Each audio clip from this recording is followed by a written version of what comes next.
Hello students, good morning to all of you. Today we discuss a new topic, balance of payment. Balance of payment और foreign exchange rate दोनों 6 marks के topic हैं जो final exam में आएंगे। आज हम डिस्कस करेंगे एक पार्ट बीओपी को। तो जब हम बीओपी के पार्ट में जाएंगे तो सबसे पहले क्या चीज हमारे सामने आएगी, उसकी डेफिनेशन कि बीओपी क्या है। तो BOP is a systematic record of all economic transaction between our country and with the rest of world. इसका मतलब क्या होगा कि अगर हम अपनी कंट्री को इंडिया मानते हैं तो इंडिया के साथ दूसरी कंट्री के जो इकोनॉमिक ट्रांजेक्शन होंगे कि हमने किस किस कंट्री को कितना कितना एक्सपोर्ट किया, किस किस कंट्री से कितना कितना हमने इंपोर्ट किया, हमने या हमारी कंट्री से दूसरी कंट्री में कितना इन्वेस्टमेंट गया, दूसरी कंट्री से हमारी कंट्री में कितना इन्वेस्टमेंट आया, वो हर प्रकार की इकोनॉमिक ट्रांजेक्शन जहां भी रिकॉर्ड किए जाएंगे सिस्टमैटिक तरीके से, उस रिकॉर्ड को हम बोलेंगे बैलेंस ऑफ पेमेंट। तो बैलेंस ऑफ पेमेंट क्या है? Balance of payment is a systematic record of all economic transactions between our country with the rest of world. Now, which type of record we will maintain in the balance of payment? Balance of payment having 3 type of component. The first is visible transaction, second is invisible transaction, and third is capital transaction.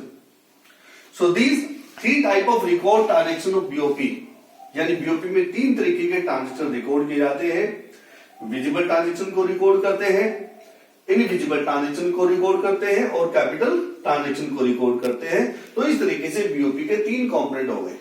It has 3 component. आइए पहले बचते हैं visible transaction का मतलब क्या है। In visible transaction we record the record of trade of goods, यानी goods के ट्रेड को रिकॉर्ड जहां पर करेंगे उसको विजिबल ट्रांजेक्शन कहेंगे।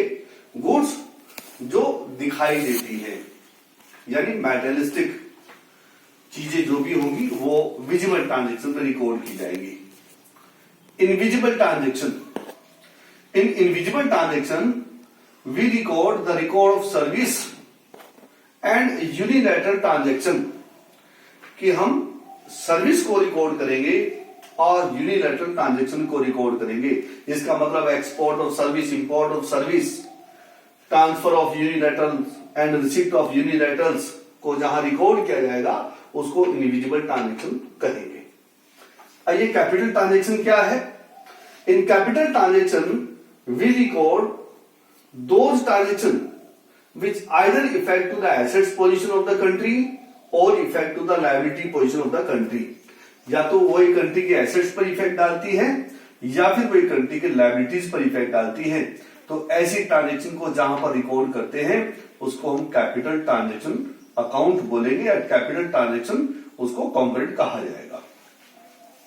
तो देखो बेटा, यहां तक जो हमने पढ़ा है इससे ऊपर के पार्ट में हमारे पास 2 तरीके के क्वेश्चन होते हैं। सबसे पहले 1 नंबर का क्वेश्चन कि बीओपी का मीनिंग क्या है। तो ये मीनिंग यहां पर लिखा हुआ आपके पास, इस मीनिंग को आप राइट करेंगे।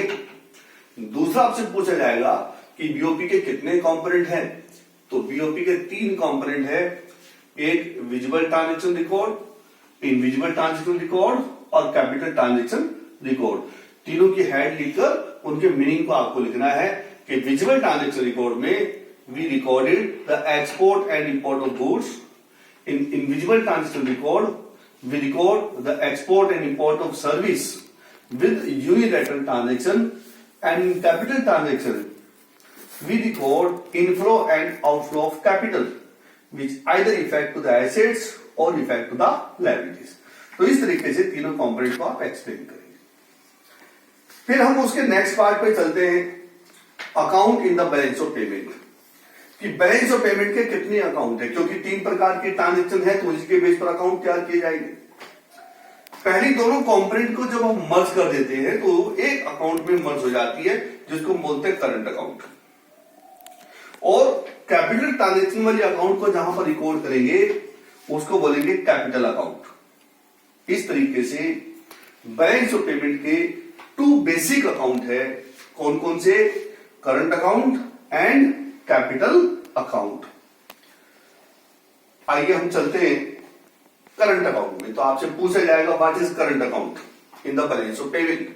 तो आपको इसको मीनिंग देना है कि current account in the balance of payment is that account which record export of goods and service with unilateral transaction.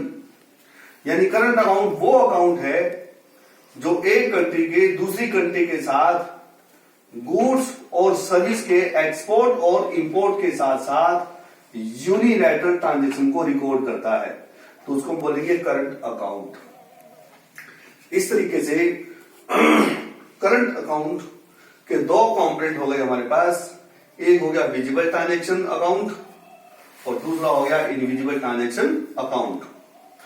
Visible transaction which record export and import of goods, यानी एक country को हमने goods export की या goods import की तो उसको हम विजिबल ट्रांजैक्शन में लिखेंगे, रिकॉर्ड करेंगे। और export and import of goods के डिफरेंस को हम बैलेंस ऑफ ट्रेड कहेंगे। तो एक नंबर का रेफरेंस नहीं आप पूछ देते what is balance of trade. तो बैलेंस ऑफ ट्रेड क्या है? ये डिफरेंस है export and import of goods का। दूसरी तरफ आइए करंट अकाउंट के सेकंड कंपोनेंट पे, कि सेकंड कंपोनेंट है इसका individual transaction record. In individual transaction record we have to sub component, unilateral transaction record and service transaction record. Unilateral transaction record, in this transaction we record receipt of unilaterals and payment of यूनिलैटरल्स, कि जिसमें unilateral receipt को या unilateral payment को हम record करते हैं तो उसको हम यूनिलैटरल ट्रांजैक्शन रिकॉर्ड अकाउंट बोलेंगे। ये इंडिविजुअल अकाउंट का पार्ट है। दूसरा ये services. In services we record two type of services, factor service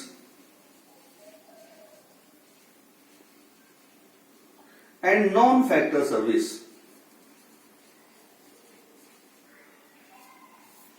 इसका मतलब है कि सर्विस भी टू टाइप की होती है, एक होता फैक्टर सर्विस होती है और एक नॉन फैक्टर सर्विस होती है। तो दोनों को हम इंडिविजुअल अकाउंट में रिकॉर्ड करते हैं।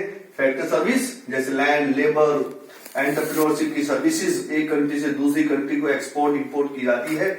इसी प्रकार से नॉन फैक्टर सर्विस जैसे बैंकिंग, इंश्योरेंस, कम्युनिकेशन, ट्रांसपोर्टेशन की सर्विस एक कंट्री से दूसरी कंट्री को एक्सपोर्ट इंपोर्ट की जाती है, तो वो रिकॉर्ड नॉन फैक्टर सर्विस में काउंट किया जाता है। और लैंड, लेबर, एंटरप्रेन्योरशिप की जो सर्विसेज होती है वो फैक्टर सर्विस में रिकॉर्ड की जाती है, उसमें काउंट की जाती है। तो दोनों के एक्सपोर्ट इंपोर्ट को हम सर्विस में काउंट करते हैं और export import of service and unilateral transaction जो है वो individual account of current account का पार्ट है। तो इस प्रकार से करंट अकाउंट आपके पास पूरा आ गया है कि करंट अकाउंट कौन सा होता है, इसके कौन कौन से कंपोनेंट है। अब यहां पर एक क्वेश्चन और पूछा जाता है कि कौन सी आइटम करंट अकाउंट के किस साइड में लिखी जाती है। बहुत सिंपल सी बात है, चाहे वो करंट अकाउंट के लिए हो चाहे वो कैपिटल अकाउंट के लिए हो। बहुत सिंपल सी बात आपको ध्यान में रखनी है कि वो ट्रांजेक्शन जिससे मनी आपकी कंट्री में आती है, जिससे मनी आपकी कंट्री में आती है उसको positive side of the current account और positive side of the capital account और you can say positive side of the BOP उसमें रखा जाएगा, यानी क्रेडिट साइड में उसको रखा जाएगा। ठीक है, जैसे export of goods credit side of the current account, export of service credit side of the current account, unilateral receipt credit side of current account. ठीक है, क्योंकि तीनों में पैसा आएगा, मनी आएगी। और जिनमें पैसा जाएगा जैसे import of goods, import of service, unilateral payment, वो सब डेबिट साइड में लिखे जाएंगे क्योंकि उनसे पेमेंट जाती है। तो जिनसे पेमेंट आए वो पॉजिटिव साइड में और जिनसे पेमेंट जाए वो नेगेटिव साइड में। तो बेटा मैंने आज आपको बताया बीओपी पूरा स्टेटमेंट मैंने बताया, उसके कंपोनेंट बताए और उसका एक पार्ट हमने किया current account in the balance of payment. तो लगभग ये मानकर चलिए कि 50% के लेसन आपका पूरा हो गया है बैलेंस ऑफ पेमेंट। और अपने नेक्स्ट वीडियो में हम चर्चा करेंगे कैपिटल अकाउंट के स्ट्रक्चर को, कि कैपिटल अकाउंट क्या है, उसके कौन कौन से कंपोनेंट हैं, और फिर हम एक बैलेंस ऑफ पेमेंट अकाउंट तैयार करेंगे और अकाउंट तैयार करके हम आपको बताएंगे कि ऑटोनोमस ट्रांजेक्शन और अकोमोडेटिंग ट्रांजेक्शन का रोल बीओपी में क्या है। तो मेरी नेक्स्ट वीडियो के लिए वेट कीजिए, सब्सक्राइब कीजिए और बेल आइकन को दबाइए ताकि आपको मेरी वीडियो जैसी बने अपलोड हो और आपको तुरंत उसका नोटिफिकेशन मिले। Thank you, have a nice day.